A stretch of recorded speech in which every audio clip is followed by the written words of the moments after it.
तो उस शैतान को अपनी करनी का फल मिल ही गया। अब उसकी जिंदगी जेल की काल कोठरी में बीतने वाली है। अब बात साइबर ठगी से जुड़ी। साइबर ठगी के मामले लगातार बढ़ते जा रहे हैं। किसी के मोबाइल नंबर पर ओटीपी भेजकर उसके अकाउंट से पैसे उड़ा लेना अब आम बात हो गई है। लेकिन इन सब बातों से लोग अब झांसे में नहीं आते। लोग जागरूक होने लगे हैं, लेकिन अब साइबर ठगी करने वाले शातिर भी नए नए तरीके ईजाद कर रहे हैं। ऐसा ही एक मामला सामने आया है चित्तौड़गढ़ से, जिसने नए तरीके से लूट को अंजाम दिया है।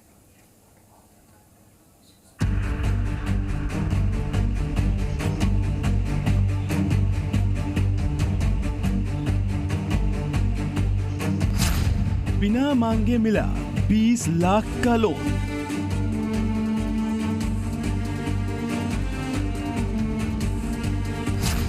खाते में जमा हो गए 20 लाख रुपए।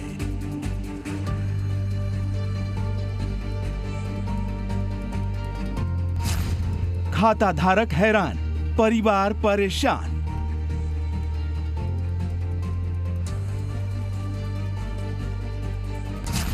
फिर खाते से निकल गई बड़ी रकम।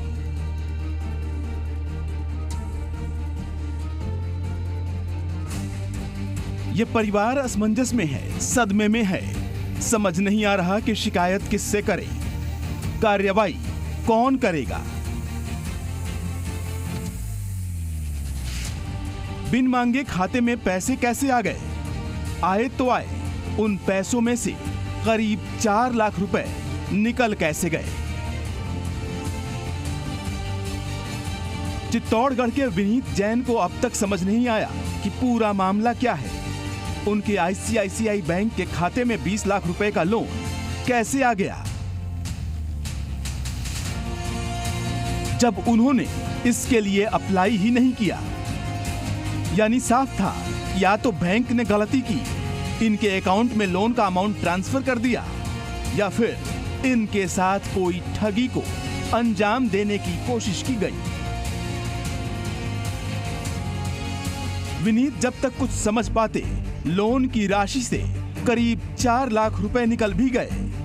अब विनीत का दिमाग और चकराने लगा। माजरा समझ से परे हो गया। मैसेज आया था कि मेरा मोबाइल का, एयरटेल का जो मोबाइल है उसका केवाईसी अपडेट करना है, नहीं तो वो मोबाइल ब्लॉक हो जाएगा। तो इसलिए मैंने फिर ऑनलाइन उसको अपडेट करने की प्रोसीजर शुरू की। तो उसके दौरान होते होते अचानक मेरे अकाउंट में, आईसीआईसीआई के अकाउंट में 20 लाख रुपए आए। तो मुझे समझ में नहीं आया कि इतना बड़ा अमाउंट कहाँ से आया, और तुरंत बाद ही उसमें से पैसे कटने भी शुरू हो गए। वो भी मुझे समझ में नहीं आया कहाँ जा रहे हैं और कैसे कट रहे हैं। तो इस तरह से कटते कटते करीबन 4-4.25 लाख रुपए उसमें से कट गए। एक निजी कंपनी में काम करने वाले विनीत ने बैंक से संपर्क किया तो वहां बताया गया कि लोन के लिए अप्लाई किया गया था। उसी की राशि बैंक ने उनके खाते में जमा की है। हालांकि विनीत लगातार ये कहते रहे कि उन्होंने किसी लोन के लिए अप्लाई नहीं किया, लेकिन विनीत की बात सुनने के लिए कोई तैयार नहीं हुआ। बैंक में गया, बैंक में ने बताया कि ये पैसा कहाँ जा रहा है तो पता नहीं, लेकिन आपके अकाउंट में इसलिए आया क्योंकि आपने लोन लिया है। जबकि मेरे पास लोन के लिए कोई फ़ोन नहीं आया, न मैंने कोई फ़ोन किया।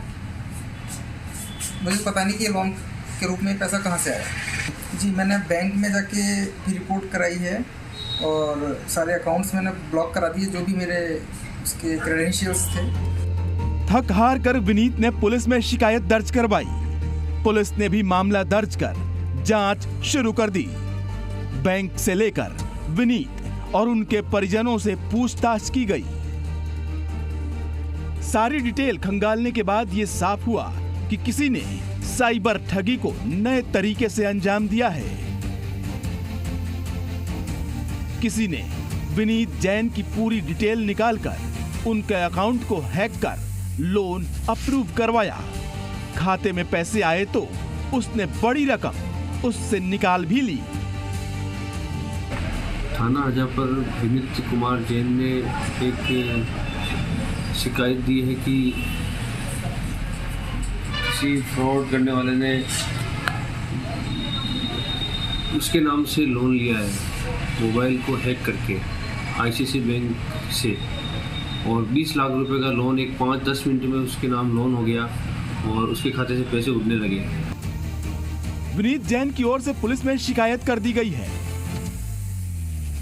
बैंक में भी शिकायत दर्ज करवाई गई है, लेकिन परिवार असमंजस में है। 20 लाख रुपए में से 16 लाख रुपए तो इस परिवार ने बचा लिए, लेकिन 4 लाख से अधिक की राशि साइबर ठगों ने इनके खाते से निकाल ली है। अब उसका क्या होगा? परिवार इस चिंता में है कि लोन की राशि उन्हें भरनी पड़ेगी, तो कहां से इतनी रकम लाएंगे? अब जैसे भी हमने फौजरी हो रही थी उसको रोकने के लिए 16 लाख रुपए तो बचा लिए। अब 4-4.25 लाख रुपए जो हमारे फ्रॉड्स के थ्रू निकल गए, अब उनका हम क्या करें? कल के लिए बैंक हमारे पास आएंगे, बोलेंगे कि हमने आपको लोन दिया तो आप हमें पैसे दीजिए हमारे पूरे। 16 तो हम दे देंगे, अब जो हमारे पैसे निकल गए उनका हम क्या करें? हम अपनी जेब से कैसे देंगे वो सारे पैसे? ये तो हमारे लिए बहुत बड़ी समस्या उत्पन्न हो गई। हम क्या करें उस कंडीशन में? परिवार का दर्द अपनी जगह है, बैंक पल्ला झाड़ रहा है। परिवार का कहना है कि ना तो उन्होंने बैंक जाकर लोन के लिए अप्लाई किया, ना ही ऑनलाइन कोई प्रोसेस किया। बावजूद इसके उनके खाते में इतनी बड़ी रकम जमा हो गई। अब पुलिस का ही सहारा है, जो साइबर ठगी के केस में कार्रवाई कर राहत भरी खबर दे। साथ ही ऐसी घटना ये सबक भी दे रही है कि साइबर ठगी के तरीके बदल रहे हैं।